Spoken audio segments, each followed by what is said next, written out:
C'est un constat qui en dit long sur l'état de nos océans et qui peut paraître surprenant. Les méduses sont de plus en plus présentes et ce dans plusieurs mers du globe. Bien au-delà des mauvaises rencontres que les vacanciers peuvent faire l'été, cette pullulation questionne, voire même inquiète. Elle résulte de plusieurs facteurs, le réchauffement des eaux, le chalutage qui modifie les habitats marins et la surexploitation des ressources marines. Une des réponses très claires est la surpêche a un rôle majeur.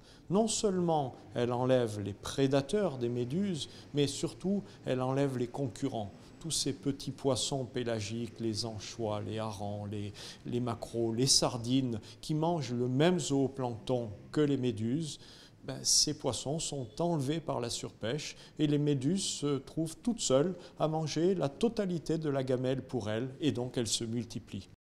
Plusieurs phénomènes ont été observés dans de nombreux pays, en Chine par exemple ou en Namibie, où les quelques 10 millions de tonnes de sardines dans les années 60 ont laissé place à 12 millions de tonnes de méduses.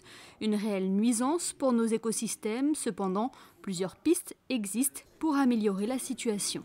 Vous savez, vous avez ce qui s'appelle l'approche écosystémique des pêches, c'est-à-dire la réconciliation entre l'exploitation et la conservation de toutes les espèces dans les écosystèmes, que ces espèces soient exploitées ou non exploitées. Donc il faut maintenir finalement cette diversité dans les écosystèmes qui est la garante de leur productivité, donc de la pêche, et que ce soit des oiseaux marins, des mammifères marins, les requins, les poissons. Et à ce moment-là, on aura beaucoup moins de ces effets de pullulation, notamment de méduses, qui resteront discrètes comme elles étaient au Cambrien, depuis le Cambrien, dans les océans. Les risques de la surpêche sont donc nombreux. En plus de menacer des espèces, elle modifie notre écosystème à défaut de poissons.